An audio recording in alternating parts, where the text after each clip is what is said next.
Welcome to Talking Heads on USA Global TV, starring the one and only wonderful Dr. JACALYN. It's a prestigious place where world-class influencers and experts meet, and where you'll find the most trusted advisors and coaches for all things in life and business.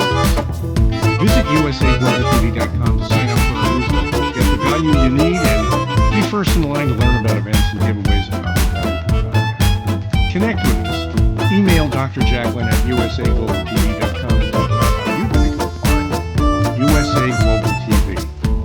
That's USA Global TV, where the doctor is always in. Hello and welcome to USA Global TV, home of Talking Heads. And hello to our friends listening on Business Talk Radio. I'm Dr. JACALYN KERBECK, and our show today is the Listening Mentor. This is a very special show for a number of reasons.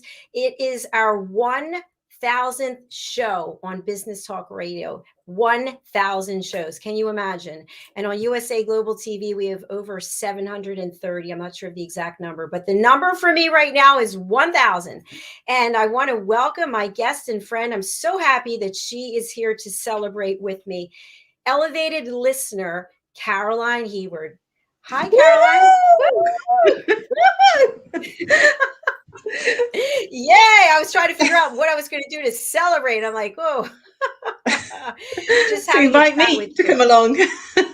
Yes. Just having you here is so great. And before we get into the crux of the show about listening, I just want to share, and you and I were discussing this backstage, that this journey of creating content for me has basically been very isolating, because it's been in a studio with a green screen, right? There's a green screen with graphics, but there's nobody here. There's no one here. So it's kind of interesting and introspective that I can look at it and say, wow, how was I able to create all of this content and do it by myself? And the answer is because I'm not by myself. The answer is you're here, right?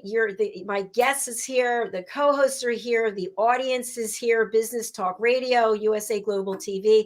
It's been a joint effort with everyone, and I just thank everyone for being part of this journey, and I look forward to the next, who knows, 5,000 broadcasts. I can't wait. I'll be here to celebrate your 5,000 one too. I am sure. Yes, I'm sure as well. So thank you again. And now we'll get into the crux of the show. So our show is the Listening Mentor. And on this show, we feature people who I have given the title of Elevated Listener. And it really is important to me because my whole goal, and Caroline is definitely on the same page when it comes to world peace, it's to have people create inner peace so that we can have world peace. How do we do that? We do that by no more judging, no more just labeling, no more looking at someone and saying, no, I don't want to talk to them. I don't want to know about them. I don't want to hear their story. And just accepting the fact that we all have a right to be here, and we have a right to feel what we're feeling. And we really should be opening up our hearts so that we can be authentic listeners and have people feel safe in sharing their story. So my elevated listener today is Caroline. Caroline, I'm going to spotlight you. Please tell us about your work as the Harley Street stress expert. I've been in stress management for 21 years, and I started doing this work after my father passed away in 2000 and found out that I went into a depression. I became aware of a depression about 6 months later, and it kind of surprised me because I was such a social, outgoing, out there person and very successful in terms of the work that I was doing in corporate, in PR and marketing.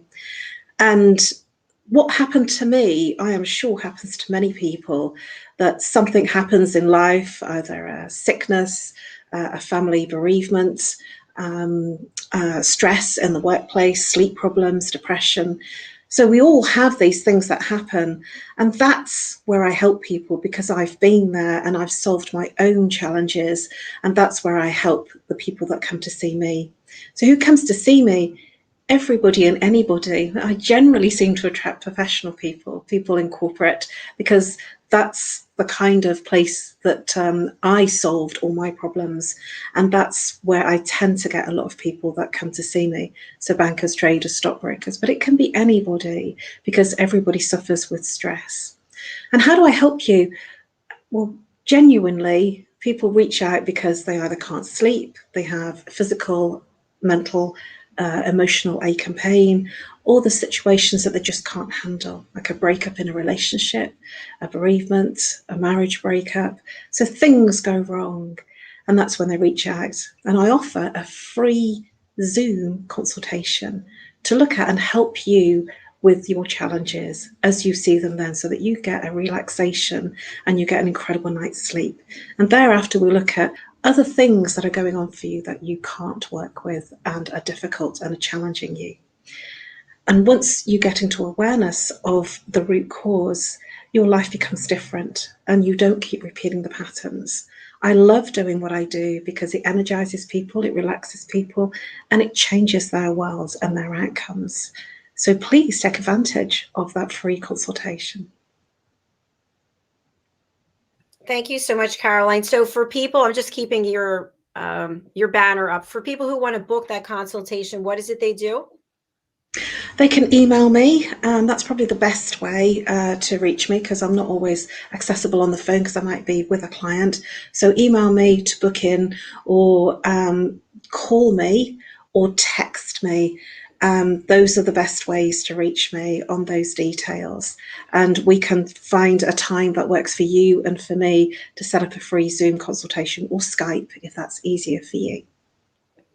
Thank you so much, Caroline. And I've had a session with Caroline and I felt so much better afterwards. So I highly recommend that you reach out to her. You can email her at nomorestress@live.co.uk, or you can call her on her mobile, which is +44 75 23 120 189. You say it better than me. You said it so often, you say it better than me. I have to tell you something. It's so funny because all of a sudden, randomly, I get some of our team's email addresses just popping up in my head. I'm like, oh, that's Caroline's. No more stress. It's amazing. So, Caroline, I want to talk to you and have you share with our audience about the listening skill and the fact that many people think they are excellent listeners. And based on your experience as a professional and the work that you do, and also as a peace ambassador, you interface with a lot of people. Do you find that most people are actively listening? To be honest, no.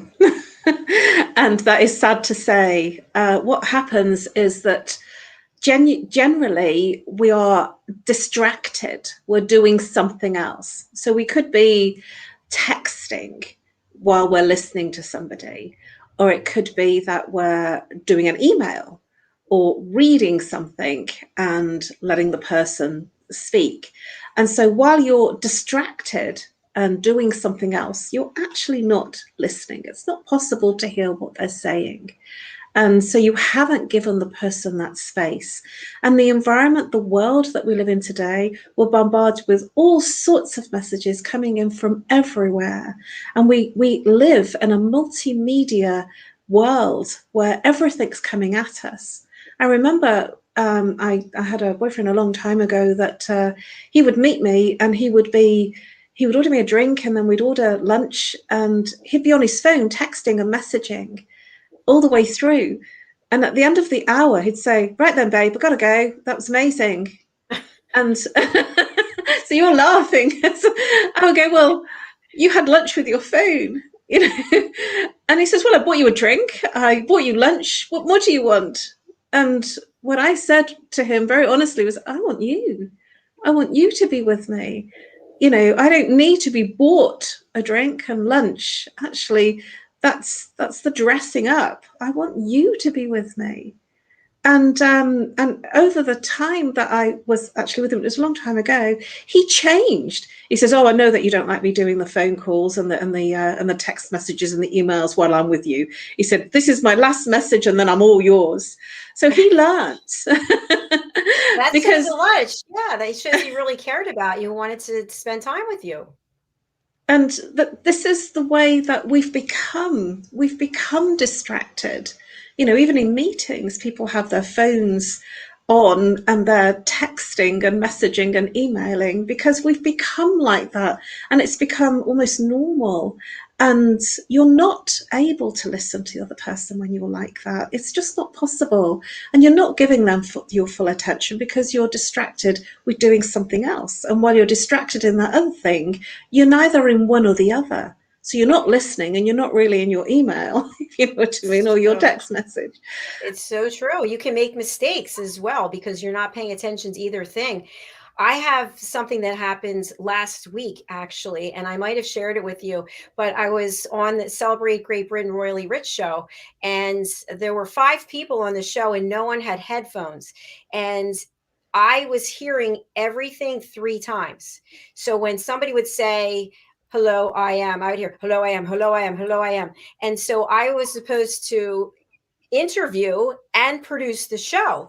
And in my headphones, I kept hearing it and I thought, I can't do anything right now. So in other words, when there's so much stimuli being thrown at you, I couldn't interview because I didn't know when they had actually stopped speaking to ask the right question.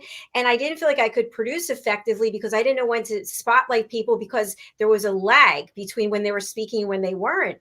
And it just reminded me, it wasn't my fault. It was, technology, but it just reminded me how we cannot be fully present when we're trying to do too many things. In this case, it was too many voices in my headphones that I couldn't actually be effective. So I think that that's interesting that you shared that about your boyfriend. I appreciate the transparency because that actually happened to me as well. I felt like I was dating a phone.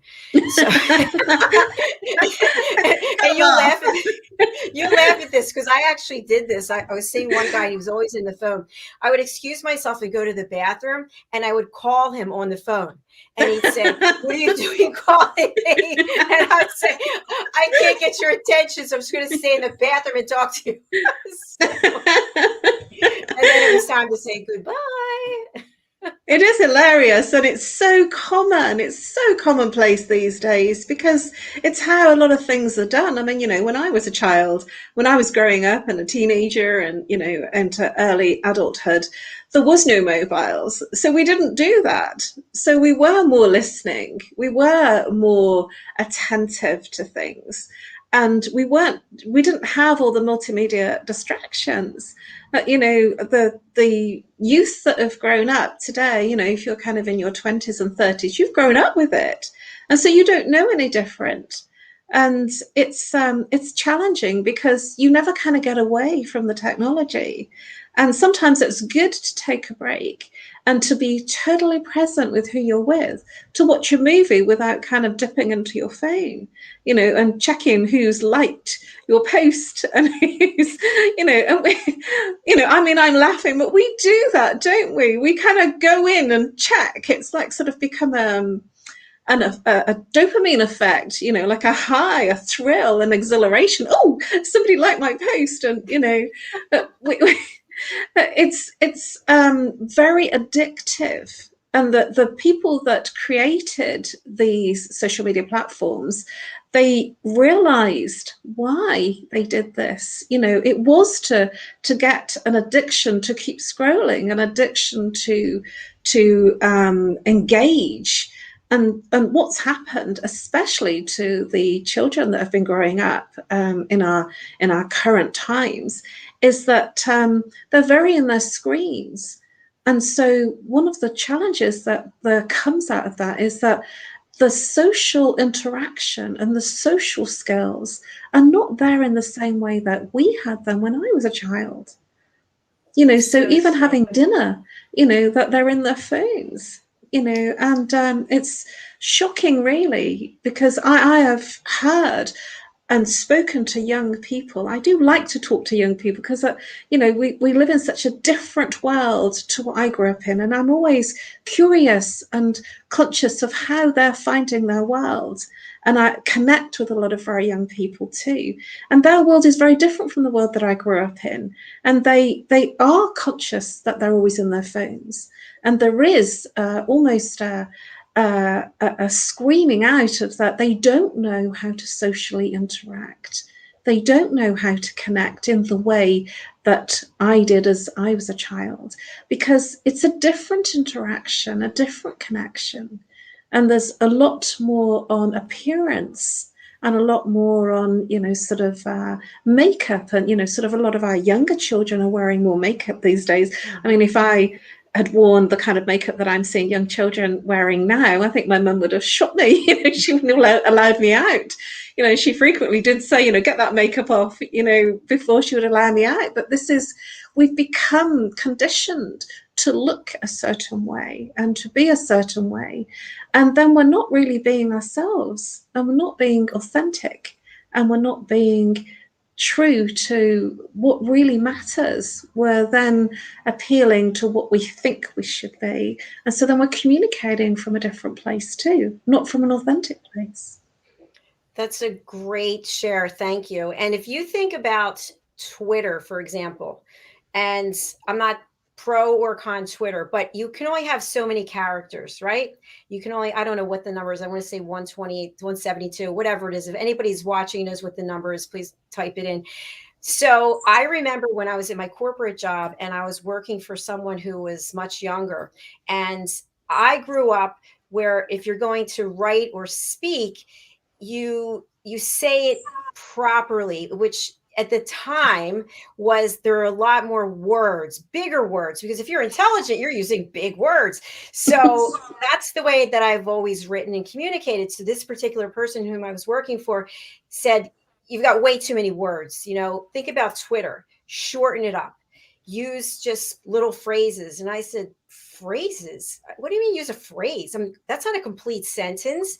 That's how I want to see the information. So I had to change the way that I would communicate via email and even the way I was speaking. And I finally went and said, this isn't me. I can't speak this way or write this way because I don't feel like I'm even giving an effective message. And by the way, think of texting. And I've been guilty of this. I'm sure a lot of people have. We rely on texting to communicate a message, and it's received in a completely different way than the way we intended it, because we don't know what the tonality is. We don't know what the intention was. We don't know what the purpose is. And you can have a lot of hard feelings. You can have relationships that are off because that messaging wasn't on point. I totally agree with that. I consistently say, if there's been a miscommunication, especially texting, that you can come across almost, it's dry, it's texting and written communication, if it's short, you don't have the objectivity of the tone of the voice. And so something that if you might say something like, I'm really sorry to hear your sad news, that doesn't come across with all the emotion that you feel. And so one of the things that I do if I want to express emotion is I will kind of, because I did learn that very grammar type style of, writing, and I don't shorten my text. Everything is long because that's the way that I am. And I don't text write. I don't text speak because I just wasn't brought up that way and I don't like doing it. And so I agree with what you're saying. And that's challenging. So I don't use Twitter for one of those reasons. When I've said that and it doesn't come across in that emotional way that I want people to read it, I've now created my own way of emotionally writing. And so I will write, I'm so SOOO, really sad to hear your really sad news, with an emocon. And that's why the emocons came in, to show an emotion, sadness, love. And I use a lot of those to uplift that flat communication, because it is very flat and it can be so misunderstood without the tonality. And and we need voice. I am auditory, so for me to not have the tone behind what's said is quite hard for me. And so I rely on that auditory response, but I've had to learn to read, text, speak, and understand and get to know the person, because certainly many men like to write things. They're texting or emailing, and they're not very much into the auditory in terms of voice message. And so it's an interesting time, and I certainly appreciate exactly where you're coming from in terms of tonality. We don't know. But when I was growing up as a child, and certainly up until probably about 10 years ago, there was a lot more auditory communication than there is today. We have a lot more written communication. And I hate text speak, and I don't really understand a lot of it. And I think that it's taken away our way to really communicate in a way that's much more open and passionate and emotional. Thank you so much for that, Caroline. You hit on something that also really resonates with me, and it's about when you're communicating using emojis or no emojis. Now it almost seems like if you don't get something with an emoji, it's kind of like, well, that was short. Well, that was closed off. Well, there's no feeling between that person and me. Where's the emoji? Where's the little heart? Where's the prayer? Where's anything? Right? So silly, but it's true. Yeah. And I believe that the person that created the emojis, it was somebody probably very like me and you, that liked the emotion, and they were feeling there was something missing, so they created it, so that it allowed an expression that wasn't there, it wasn't expressing in that flat, written typed community. I remember when I was a child that if we wanted to make a call, we'd be lining up outside a call box, but we didn't have mobiles, so we just went round, to check on our mates, and we kind of go up and see them, we knock on the door, or they would call, and there'll be one phone in the house, and sort of there was me and my mum, we were always on the calls, it didn't give a chance for my brothers and my dad to make any calls. But this is communication, what we have on rocket fuel, on steroids. We're communicating everywhere and all over the place.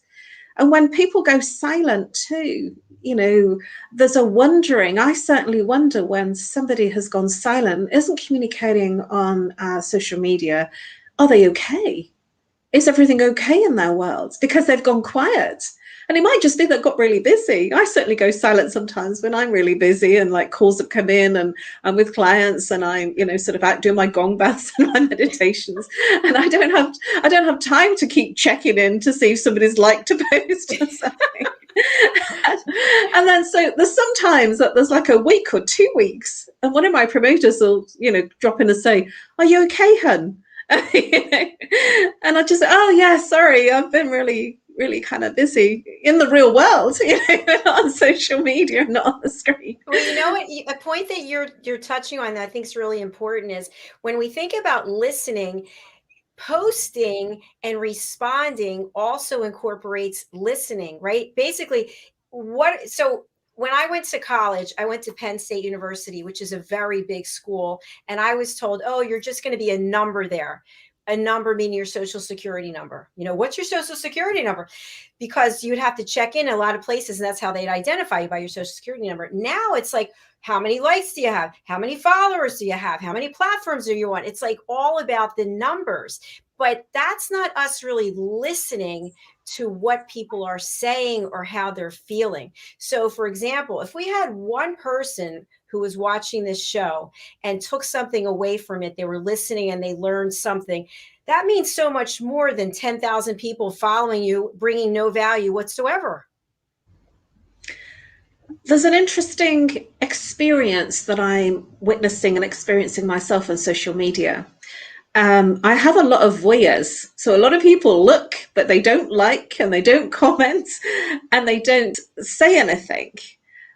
but I know that they're checking in and they're looking, because when I see them in person, they go, "Oh, you get up to some really interesting things. I follow you all the time. I see what you're doing. It's always really interesting. You've been on that TV station and you've been doing that radio stuff." And but they never say anything.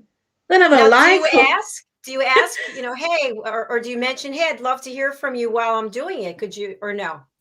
well, I know that people are sharing, are actually checking in. But, sort of, it's it's not about the likes and the loves. It's about, does somebody check in?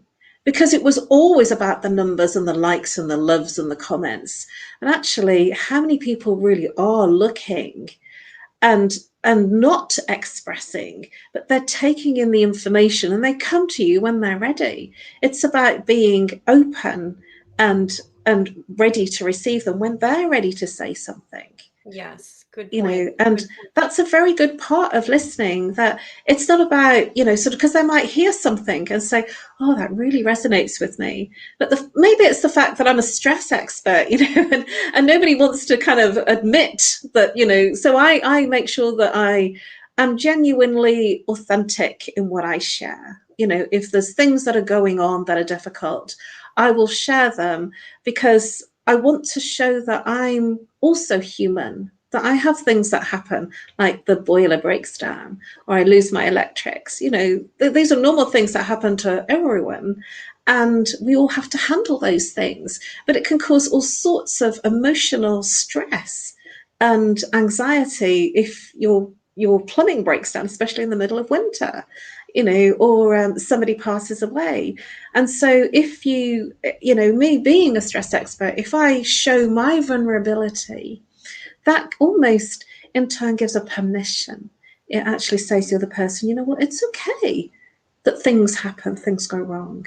And it's okay to not have it all together, because we're human, we're having a human experience, and we're here to feel, and we're here to express and to grow through those challenges.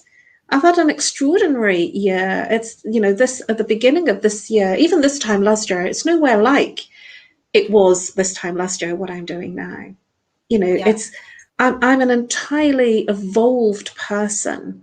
Relationships, friendships, I've got incredible new friendships and new relationships and new people I've been working with, and I've overcome all sorts of extraordinary challenges, and I couldn't have done it unless I had exposed myself to be vulnerable. So just because I'm a stress expert, just because I've been doing this work for 21 years, doesn't mean to say I got it all. It means to say I'm human. And I'm okay. I'm proud to say I'm human, and things can happen and things go wrong.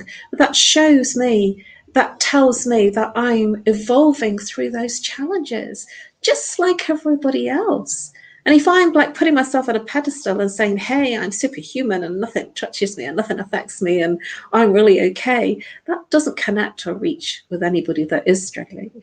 It's kind of boring too, isn't it? Isn't it boring if someone walks around, "Oh, everything's great, everything," it's kind of like, "Oh, I don't think you're really being true." And I think that ties in with social media. When we see posts, people posting all the time that everything's great, then it's kind of hard to believe, because that's just not how life is. And I know with me, fortunately or unfortunately, because our platforms on social media, I post every day. I have to post every day. I have to share. So I'm on social media a lot, and I try to keep it real. I let people know, hey, today wasn't such a great day, but in looking at it from a positive perspective, this happened. And I think that that's really important. And I also want to compliment you on your vulnerability and sharing that you have feelings. Everything's not always okay. You do feel anxiety, but you've had such an incredible journey. You now have the tools that you know how to deal with these things. You know how to walk through the door and come out the other side. And that's how you help other people based on your own humanism, your own experience, what you've learned, the skills and the tools that you can provide to other people. That's totally right. And I couldn't be genuine in these times. Our change time since March of last year, I never ever would have believed how because I'm not walking around in tons of fear. I don't think I'm going to keel over and die if I walk to the supermarket, and that's my perspective. And so I'm not walking around in that huge fear. And at the same time, I was impacted by the isolation of everything being shut down, because I'm a very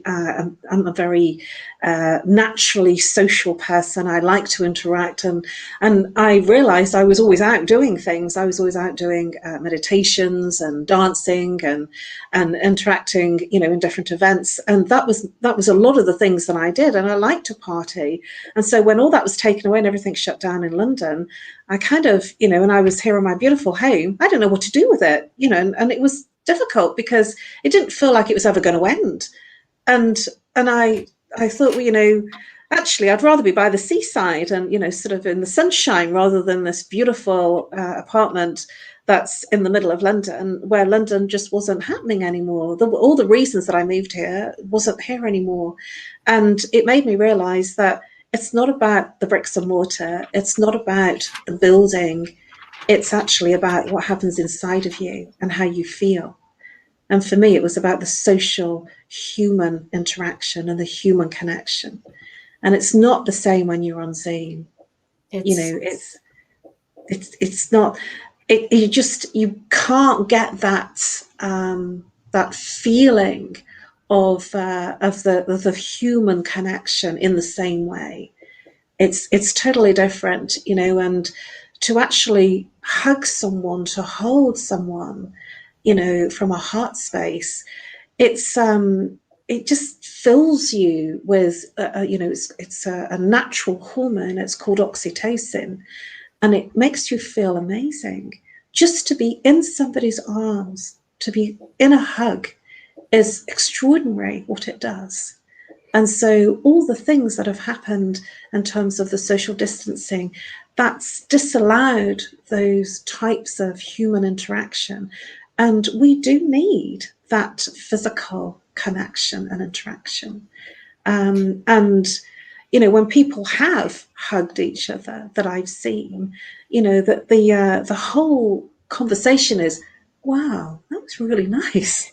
It's like sort of, wow, that was, and it feels good. And sort of where now I feel in a place of appreciating that physical human interaction that we've not been having, especially for the people that have been living alone and been living in a very isolated way. Such as myself, and people that have been in, on the other side of the spectrum, people have been in relationships where they've been thrown together 24/7 and it's combusted, things have not worked. That's the other side of the spectrum where things are very challenging. And it might not. Now, wait, can I just jump in on the first part of? Yeah. So what I'd just like to say, I really can relate to what you were talking about, because a hug, first of all, we had the United Kitchen show and I had to be tempted by seeing all that lovely food that I can't touch. And now when we're talking about, a hug from someone else, it's been a long time. It's been almost 2 years. I mean, that's a long time. And I try to look at it because I have been pretty much isolated. It's me and the screen and my mom. It was me and the screen in a different state. It's the same thing. And I wasn't even aware, Caroline, of how it had impacted me until I went to visit my sister and her family. And it's so awkward because you're almost like conditioned to being alone. And it's like being in a room with a bunch of people. I had to reacclimate myself as to how to be a human being with other people. It was the strangest thing. And I remember getting in the car to drive back to our house. And I said to my mother, I said, we can't do this again. We cannot be by ourselves like this. It is just, it's mentally. But on the other side, this was the positive I wanted to bring. And it's about listening. In the solitude, I was able to listen to my intuition. I was able to form relationships with people that otherwise, even though it's across a platform, maybe I wouldn't have had the headspace for, because I was so caught up in the loneliness or the isolation. And I think as a result of it, that this platform and, the work that I do with my partners, it's been able to go to another level because I've had that ability to listen to my intuition, if that makes any sense. It does. And I totally agree with you, because I've actually been working with one of my mentors, who's a shaman, Richard, and all of our work has been on Zoom this year. And the incredible depth of that friendship has grown exponentially, because we have been listening. And I've actually had to email him with my shares, in between the work that we've done. And so I've had to almost like sort of pull everything out of inside me and put it on email. And then when we're together on Zoom, it's an incredibly emotive meeting. And there's a friendship, a very deep heart-based friendship that's grown from an online mentoring, tutoring, training program that I've been with him on. And so what I have done is I've adapted, because I've had to, and I've managed to get that human interaction in the only way I could. You know what I mean? And that's what we've been doing. We've been adapting to that experience. And then when I did meet him at a festival, a small festival a few weekends ago, it was kind of surreal, and there was almost like I couldn't wait to hug him, but it kind of felt like a bit awkward too. Because it was so, like, we knew each other so well and so deeply that it was like a natural, but it was unnatural because we hadn't been in that relationship the way that I normally would have been. So it was an estranged experience, that first hug, because we had just been communicating in a screen. Yes. And to finally sort of meet, it was literally explosive. It was kind of Are there going to be more details, Caroline, or is that for another show? I'm not sure. No, really, explosive and a heart connection. Right. I love that. He's very happily married. Okay. And disclaimers are put there. It's important to understand the difference between an on-screen friendship and what happens when we get together in a physical way, what the differences are. Yes, definitely. And I also want to just talk a little bit about your environment. So where I was before, the state I was in before, it was mandated you had to wear masks, everybody had to get vaccinated, and there was a certain mindset. And I think the mindset, if we look at core emotions, I would say fear was really paramount. And the state that I'm in now, it's a free for all. Nobody's wearing masks. Everybody can go wherever they want. And it's a completely different environment. It's almost like if you put a mask on, you feel, I went to the grocery store and I'm vaccinated. Of course, now I don't think two shots is fully vaccinated. They're going to change that to 3. I don't know what they're doing, but I'll put the mask on to go in the grocery store. And I actually feel awkward because the people are mostly not wearing masks. So my point is that we listen to so much, whether it's on the news, what other people have to say, that I think it helps mold how we behave. And if we were to not listen and make our own decisions based on our own research and our own intuition, I think that it's a lot healthier than having all the outside forces tell you what should be. I couldn't agree with you more. And in fact, there's quite a fiasco going on. I don't know whether you've heard about it, with our local government. That there was a party you've heard about it, and it was right in the heavy duty restrictions last year, where we were told that we couldn't see our families, we couldn't hug, we couldn't meet. If there was somebody that had passed away, we couldn't go and see them. Everything was extremely locked down. And then to hear a year later that there was, not just one party, but several parties. It's now caused an outcry of people questioning, people actually saying, well, hey, hang on a minute, we followed everything you told us to do. And we didn't see our loved ones. We didn't travel. We didn't have our Christmas. We didn't see our loved ones that were sick and in hospital. And we did everything that you said. But hey, hang on a minute. You're doing something different.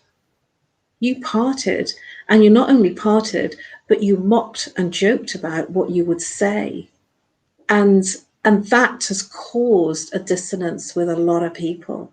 And I don't know, I mean, I don't keep up with the news, but in my news feed, there were so many jokes about it. But, you sort of have to see the humorous side of the fact that we were really tightly conformed to, this is very serious, we're very frightened for your lives, and you have to do this, and we have to sort this out, and you have to follow what we're telling you. But then in the other space, they were doing something else, and they were partying, and they weren't socially distancing. There was no masks. And it does beg the question, and this is the point. The question is it that serious? Was it that serious for them to actually have the parties and have fun? And this is the dissonance, and this is the conversation now. And I'm not actually arguing one is right and one is not. I'm actually saying that that's what's being, discussed at the moment. And a lot of people did what they told them to do. A lot of people didn't see their families, didn't have Christmas. And that's why there's an absolute outcry. There's a lot of funny memes going around, a lot of jokes about Christmas, and, and Boris saying, no, you can't party, you can't do this, but actually I can, and I'm going to. And it's caused challenges, and it's all playing out for everyone to see, because we're just heading into the same period of time. Mm-hmm. What are they going to say that we can't do this year? And what are they going to do? And this is what's in question. And rather than getting into a political, conversation about it, that's what's going on. And that's because a lot of people listened. They didn't follow their own guidelines, and that's what's being discussed. And there isn't a right and wrong in that. There is just, hey, there's something not right here. I agree with you. That's right. So people listen to what they're told. I know some people whom I know very well watch the news all the time, and whatever they hear on the news, they truly believe that is accurate and true. And it's not, because we're only getting one perspective. This is how I feel. This is my personal opinion. And when it comes to vaccinations, for example, and again, I think people should have the right to choose what it is they want to do. I don't think a government should be able to mandate what you should do. That's just my opinion. Disclaimer. However, when I hear if you get 2 shots and you're fully vaccinated, you're going to be protected. So I go and get the shots. I didn't want to get them. I got them. And now I'm told, oh, you need a 3rd shot. Well, what are you going to tell me next? I need a 4th shot, a 5th shot. I don't know. And I got sick from the 2nd shot. So I actually was looking at a calendar. When do I have 36 hours to be sick in case it happens again? And I'm looking, I'm going, I don't think so. So I'm listening to my own intuition, whether that's right or wrong. I'm doing my own research. And so again, as we go back to listening, because that's the focus of the show, I hope what people will take away from this is that you need to listen to your intuition first, right? And get in touch with who you are. And if you can't do that, work with someone like Caroline, who'll help take away a lot of those obstacles that are preventing you from being able to listen to your intuition. It's very important to choose to do what's right for you personally. What's right for me will be different what's right for my mum. What's right for me will be different from what's right for my brothers and from work colleagues. So everybody will choose what's right for them in their own circumstances. And I've chosen what feels right for me, not because the government are telling me to do something, but because I'm choosing what feels good for me. And that's, and I will stay in my freedom of choice. And to mandate, I just feel that, that's another conversation. to tell someone to do something. That's not, if somebody tells me to do something, I will generally be a bit of a maverick, and I'll say, actually, if you're going to tell me that I have to do something, then I won't do it. Because I've been a bit of a maverick. I'm a bit of a rule breaker, and I have been, and that's how I've landed up getting awards and landed up doing really well in my corporate career. I'm not one to follow, you have to do something this way. And at the same time, some things are really good to do the way that they suggest. And when you check in and feel, what is right for me? What feels good for me? That's important, because if you're swamped with everything that's said, there's a lot of things, there's arguments for and against, and it's important, rather than to have the information and then make your own informed choices. And I'm respectful of everybody and their choices. That's the key, because everybody, I would like to think that everybody's choosing what's right for them and respectful of whatever their choices are. And we go back to listening. So if you feel one way about something and I feel another way, if I am an authentic listener, an elevated listener, I'm not going to judge what you're saying to me. I'm not going to start getting, I can't believe she's saying that. I can't be friends with her. No, I'm going to be like open and receptive to hearing your point of view, because I'm going to learn something. And my goal is to make you feel safe, to make you know that when you want to share something with me, that I'm giving you that space and that opportunity to do that without judging what you're telling me. A lot of my friends are doing everything that they're told. There's a respect of our decisions, and there isn't judgment. There is a mutual respect of the choices that we're all making. What has been happening, which I'm not in agreement with, is the shaming of, you should do this. And if you don't do it, then you're making something stay, and you're creating more problems. That shaming mechanism that has been rolled out through the governments, I don't feel is very humane.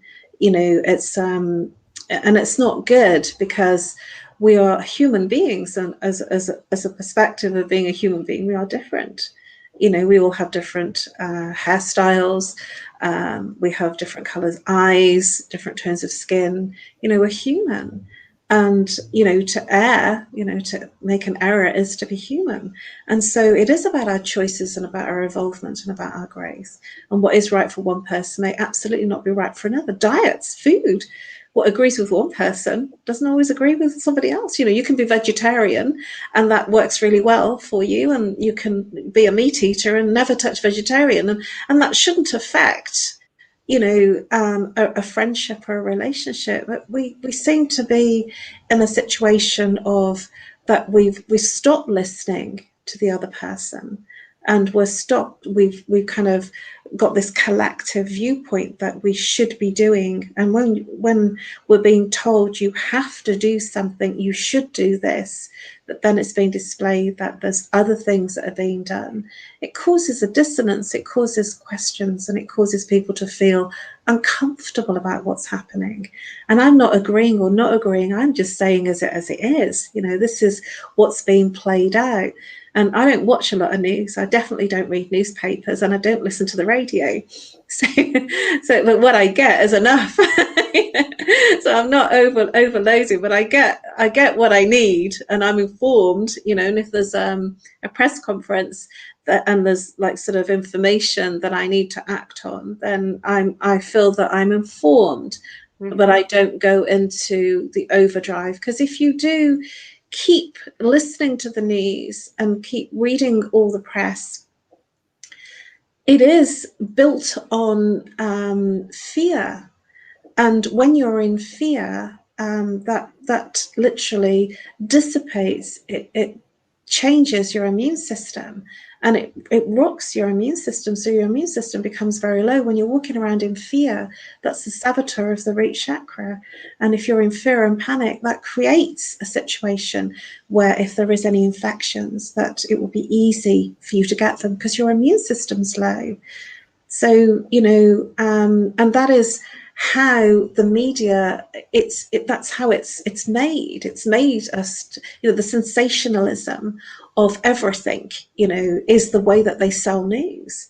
I used to work in PR, and I used to write the news, so I know how it works. I know how they sell stories, because in the 90s I was in PR and marketing, and I know what they need, and how they sell stories. And when I used to write for newspapers, and I always had my stories published because I was a go-to person, I always gave them what they needed, but I gave them far out humanistic stories, that they go, oh, this is really good. This is, something that's really sensational. But if there was a plane crash, my story would get binned. Mm-hmm. Because, bad news sells media, sells newspapers, sells news channels, sells radio. The sensationalism is what people are actually, they can get drawn into that. And that's not good when we're in a heightened state of alertness, of fear. That's really harmful because we weren't made that way. No. And one of my key things is, to listen to what feels good. Comedy is something that I always recommend, humor. I always send jokes, and I have a feed. My feed is filled with people sending me jokes. I have so many people sending me humorous things that I'm consistently laughing, because laughter raises your vibration and it makes you feel better. It makes you feel different. And then you're not in so much fear and panic. And I do feel that we have an epidemic of mental health issues at the moment, because we're running around in our heads with lots of thoughts of what might happen, what could happen. We're not really connected to our bodies and in feeling anymore in the same way that we were before this pandemic hit, and the craziness of the consistent media. You bring up so many good points, and I'm in agreement with you. I think one thing on a high note to share with our audience is that you and I, like many other people, we've actually done a lot of work so we don't let this fear come in. Now, am I going to tell you that I don't have fear? No, I could call some of my friends right now. They'd be like, what is she talking about? But I'm able to, after I look at the situation, I'm able to put it in perspective, and I'm able to do it faster than I was able to do it before. Whereas before it might take, literally where I am now, there's a giant circle that's about 2.2 miles to walk around. I've been walking it for 40 years on and off. And I remember different times I was walking there, obsessed about a relationship I was in with somebody that was totally dysfunctional. And I, day after day, walking, thinking about the same stupid relationship, knowing that it didn't work. And now today, maybe I'll take a couple of hours, and then I'll reflect on it and I'll say, I was really blowing things out of proportion on that. My emotions got the best of me, behind the green screen got the best of me, but I have the tools and the ability to be able to get through it in a positive way and to have learned something. Whereas before, I feel like before I invested this time to learn how to listen, I might be dragging that bag of bricks around for years. In fact, that's what I did do. Things I never really dealt with, shove them all down, right? Not listen to your intuition, affects your health, 3 autoimmune illnesses, and then deal with it, and voila, healthy. I mean, it's pretty easy to see the correlation, right? Absolutely. And unless you've done some training like you and I have done, you don't have the resources. And so all there is to just be in whatever it is. And one of the things I'd like to share with you and our audience is that everything is a reflection of you. And so if somebody's expressing anger to you, there is some undealt with anger inside of you.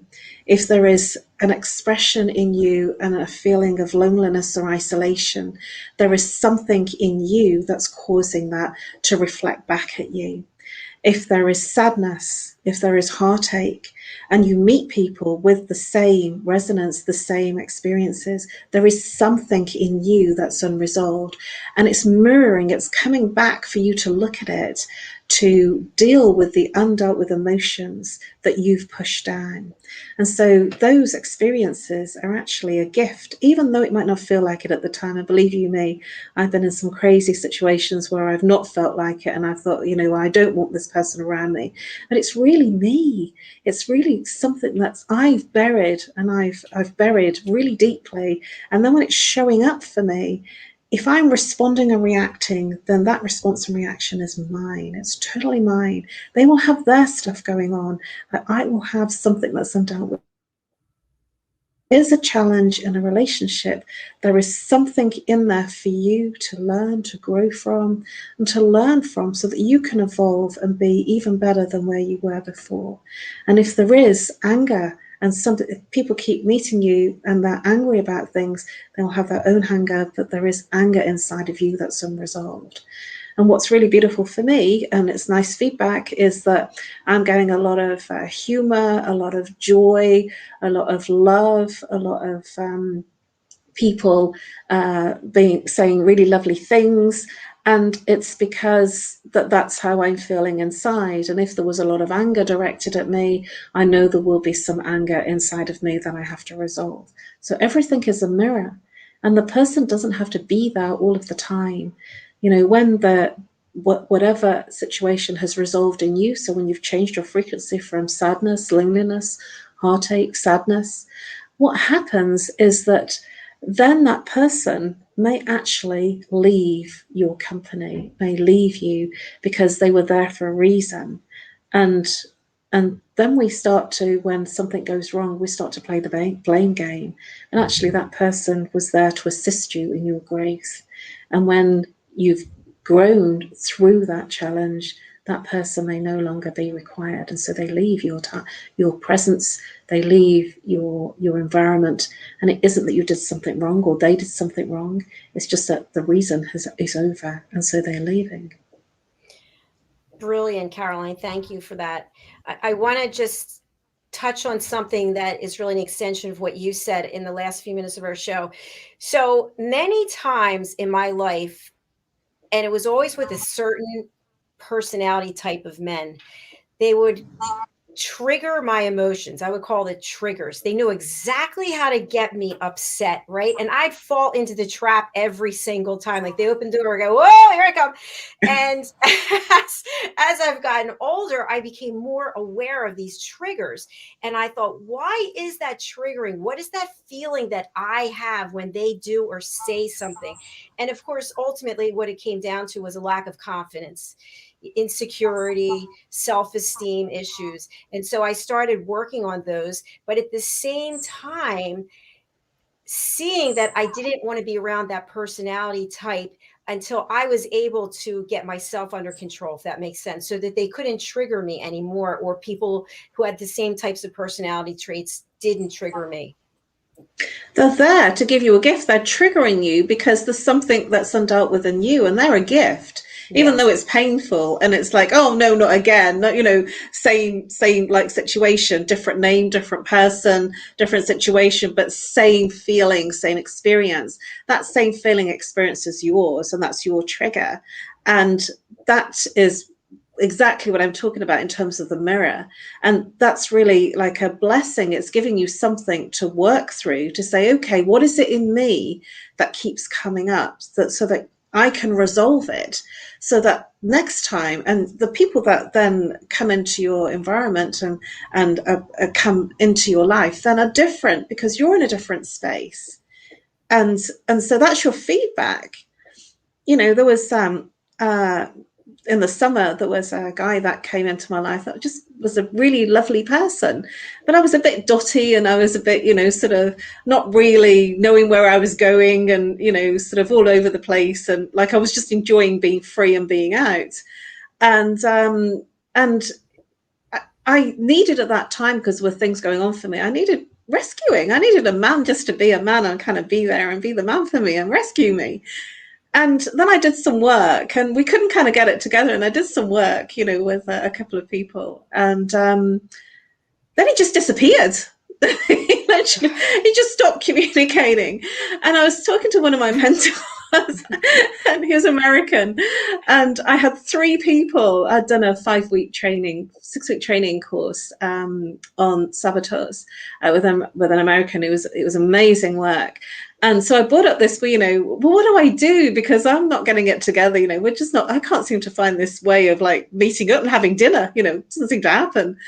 And now he stopped communicating, I don't know what to do. He's not communicating with me for 6 days. And so the mentor turned around and he said, you don't need rescuing anymore. And 3 of the other students said, you've changed. You're sort of happier, you're more joyful, you're not stressed. And, you've really got it together. And this guy, he wanted to rescue you, and now you don't need rescuing anymore. He's disappeared. I just Congratulations. I thought it was hilarious, because, that was what I needed at the time. I needed that interaction, and he walked me to the tube station. It was all really lovely, because I didn't know where I was going and I was a bit lost. And it was just nice to have that male interaction. But, actually, I've got so much love around me now that I don't need something like that that's pretentious.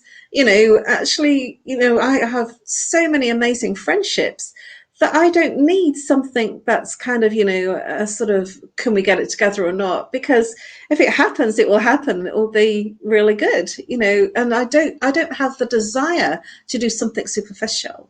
But I did need rescuing then. I did need a man to kind of just walk me to the tube station and make me feel like I was a woman again, because I'd been so isolated. And I know it sounds funny, but there was 3 students and the mentor that said, you've changed and you don't need rescuing. It was beautiful, because not only did I feel it, I was getting direct feedback from, some of the students and my mentor.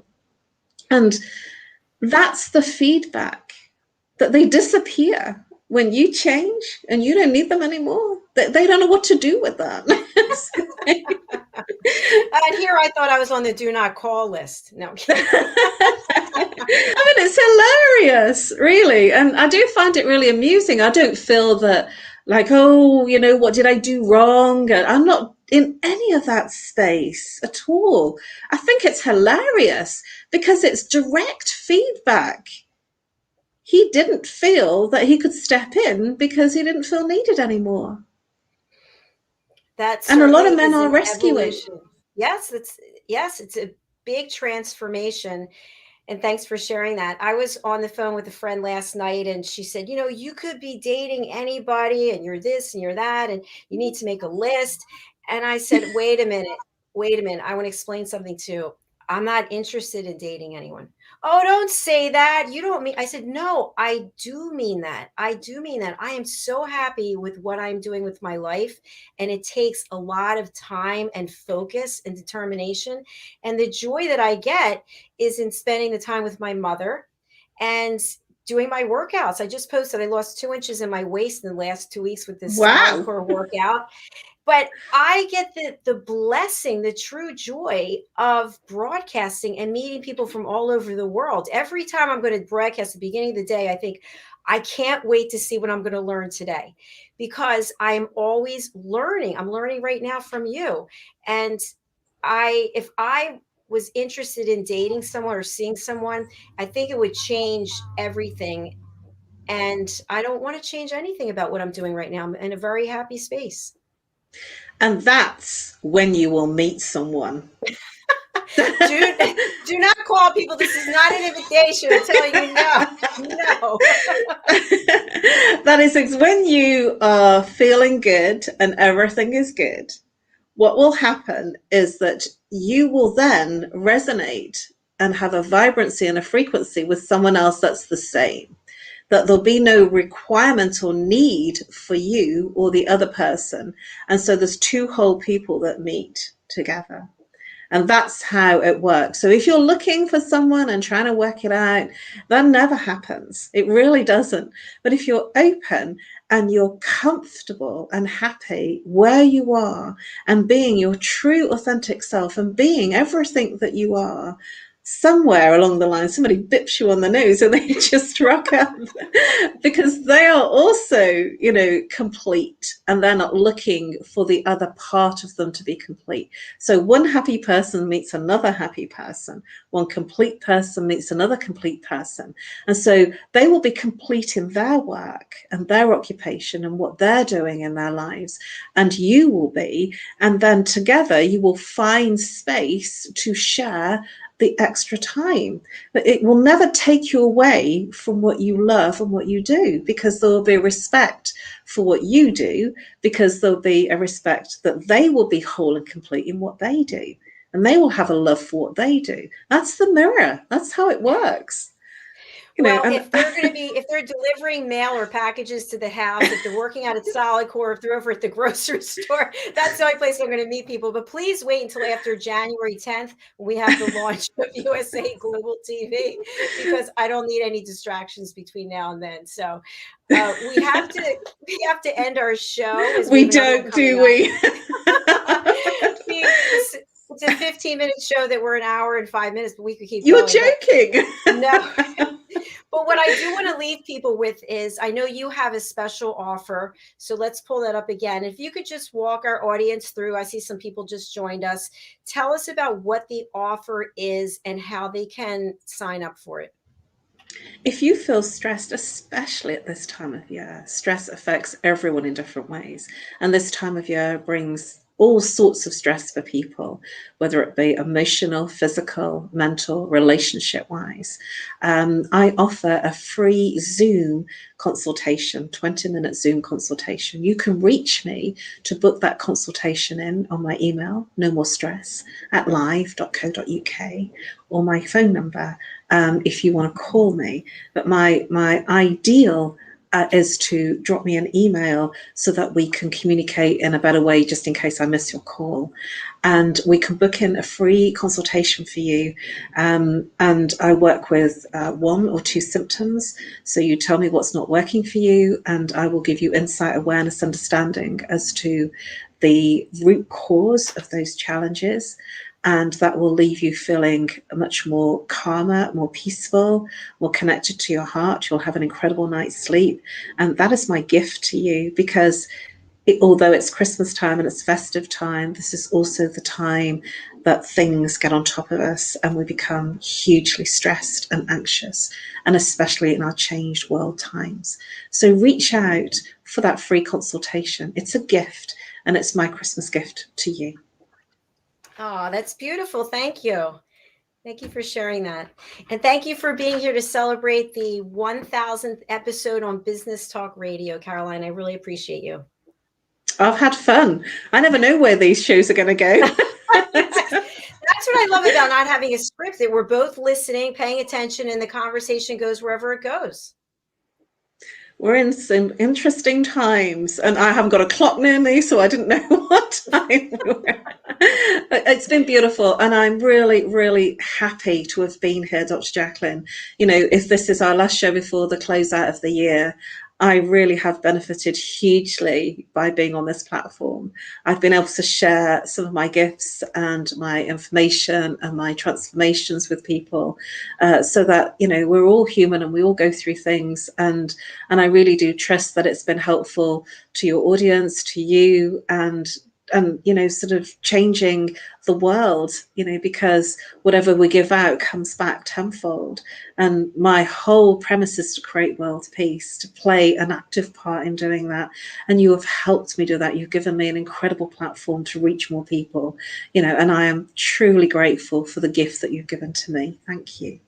Well, Well, thank you, Caroline. And guess what? You're not going to get away that quick. So, what I Oh, want to share share with you and our audience is Caroline is an elevated listener, which means that she can now teach other people the foundations of listening. So, Caroline, you are welcome to come back every week and share this platform with me, as well as our other team wow. members. And also, we will be starting a game show, which is still in the developmental stages. And you will be one of our team members for that as well, if you choose. And then finally, I'm going to be writing a children's book. And the book is about teaching children how to listen. And it's going to use illustrations of animals. So you will be able to pick out which animal is Caroline in the book. And Caroline will have your own messages for children about how to listen. Wow. I am so excited. And you thought that was it. You're like, well, see you next summer. I can't believe that's so exciting. I know what my animal's going to be. That's so I'm so happy about that. I really am. Thank you. Thank you. Well, Thank thank you. you. Thank you. So I hope that you'll go and sign up for next week, every week if you want. We've got Al Cini and Hyatt Ives who've signed up for Wednesdays. They're doing a show together on Wednesdays on the Listening Mentor. So think Yeah, about it. well, I have a little bit of a crazy diary, so I have to fit it in between my meditations and things, as you know. Yes, I am. I feel very honoured. Thank you, and I will be delighted to keep coming back and sharing, and it's beautiful. And shall I tell you what animal I want to be? No, I want you to keep it under wraps just for now. Okay. Well, I already know, and you're going to love it. Well, good. That's exciting that you have one in mind. So I'll talk to you Yes. about that further. All right, we have to wrap up. So I'm going to say goodbye to you, my dear friend, and thank you again for being Thank here. you. I look forward to Thank seeing you. you. Okay, Bye thank bye. you. Bye bye. Bye. Bye. Oh my gosh, I am filled with so much joy. And thank you for those of you who've been watching through the whole show. I see you on the various platforms. I do want to say thank you to a number of people. It's interesting because I shared that this is a very special broadcast, and you might be confused and say, well, I don't understand USA Global TV, Business Talk Radio, two different entities. But I started out on the radio, and I started out, Business Talk Radio actually called me and asked me if I wanted to do a 5-minute interview. And it turns out the person who contacted me and I did the interview with was Chris Roberts. Chris Roberts is the head broadcast engineer at Business Talk Radio. And so he interviewed me. I think it was an 8-minute interview. I'm sorry. He interviewed me, and then I got a call saying that they wanted me to have a show on Business Talk Radio. So I think my ego said, yes, let's do that. And I paid the money to be on the show. And then it just took off. But I was being interviewed every week. They would call me and interview me. So I decided I didn't want to do it anymore. And I wanted to be the one who was doing the interviewing. And I was told absolutely not, because I had no experience. I didn't work for Business Talk Radio, and I didn't have the equipment that I would need. So I listened to everything they said. And having a sales background for my whole career, I just overcame all those objections. And they said they'd get back to me. They did. And then I got to take the show over. And we started out from just being on the radio to being on Zoom. And then from Zoom, we went to StreamYard. And from StreamYard, we were rapping with Dr. JACALYN. So if you recall in the beginning, it was rapping with Dr. JACALYN. And we had a whole series of shows called A Better You. And then I met my current partners, Stephen and Daphne, and now we have formed USA Global TV.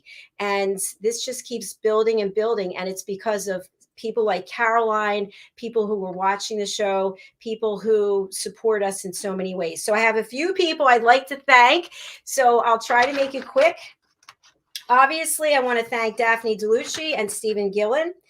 I want to thank Ian Pelham-Turner, Helena Shard, Al Cini, Diane Floyd-Bame, of course, Hyatt Ives, Red O'Laughlin, Hardy Rye, Philip Sykes, also Philip Chan, God rest his soul.